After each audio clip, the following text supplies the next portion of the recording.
Bella, bagi mengulas mengenai kerjasama ini bersama saya melalui Skype ketika ini adalah pensyarah kanan Fakulti Sains Sosial dan Kemanusiaan Universiti Malaysia Sabah, Profesor Madya Dr. Lee Kuok Tiong. Dr. Lee, bagaimana Dr. melihat kepada kerjasama antara Warisan dan Parti Muda menjelang PRU 15 ini, Dr.?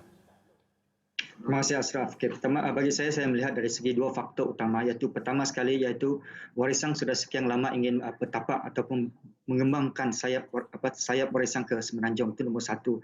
Yang keduanya saya melihat dari segi perkembangan terkini Undi 18, di mana pada awal pada tahun 2019 waktu Dewan Rakyat meluluskan Undi 18 tu, dijangkakan akan ada penambahan 7.8 juta pengundi baru menjelang tahun 2023. Dan terbaru kerajaan telah meminta 5.8 juta pengundi baru untuk menyemak dekat daftar pengundi.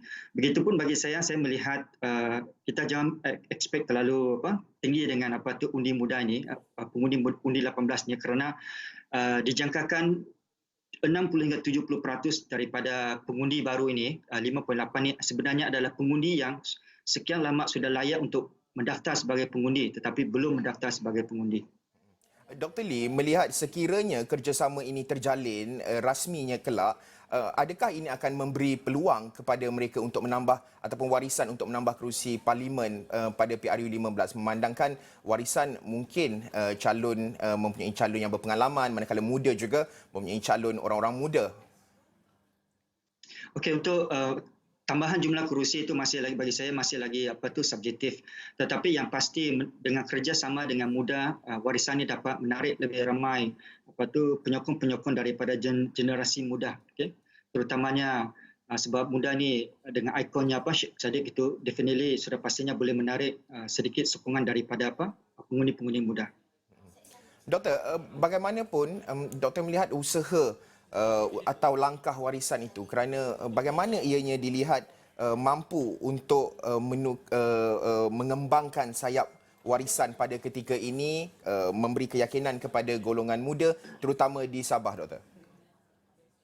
Okey, actually dalam mana-mana pilihan raya kita menyaksikan, dalam 3 siri pilihan raya yang lepas kita menyaksikan bahawa semua parti harus mempunyai alliance, jajaran parti politik, kerjasama politik untuk memperkuatkan peluang atau mencerahkan peluang calon-calon mereka untuk menang.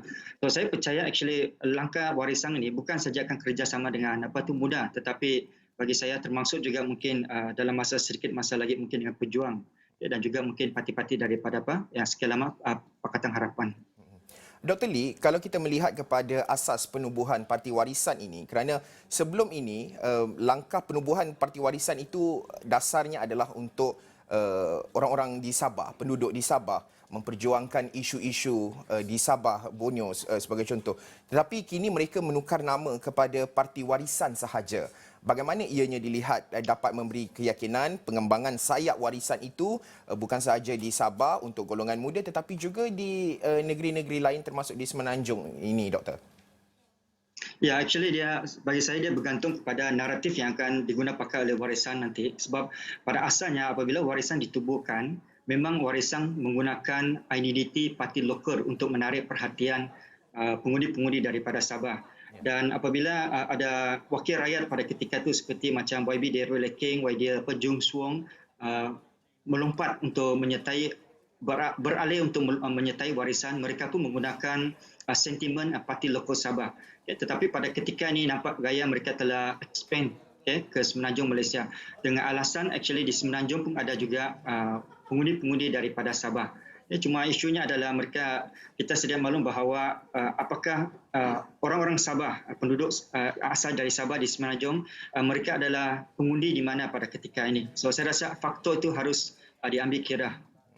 Dr. Lee, akhir sekali berbaki 1 minit ini, pandangan Dr. Lee, adakah kerjasama ini sekiranya terjalin akan memberi satu tamparan, cabaran hebat kepada parti-parti lain, terutama parti yang berasaskan negeri di Sabah, dan juga bagaimana Dr. melihat di Semenanjung pula? Okey, sudah pastinya dia akan memberikan satu persaingan yang hebat sebab di Sabah ni sekarang actually kita melihat persaingan dia lebih tertumpu kepada persaingan di antara GRS dengan Warisan Plus. So dengan kerjasama Warisan Plus dengan tambahan Muda ini, sudah pastinya akan memperkukuhkan lagi kekuatan mereka di Sabah ini. So cuma isunya adalah bukan saja dekat warisan tetapi juga dekat parti-parti jajaran parti politik yang lain, sama ada kerjasama di antara parti-parti komponen itu dapat solid atau tidak solid pada pilihan raya yang akan datang. So bagi saya itulah yang akan menjadi penentu utama siapakah yang akan memenangi lebih banyak kerusi pada PRU15 nanti. Baik, terima kasih Profesor Madya Dr. Lee Kok Tiong, Pensyarah Kanan, Fakulti Sains Sosial dan Kemanusiaan Universiti Malaysia Sabah.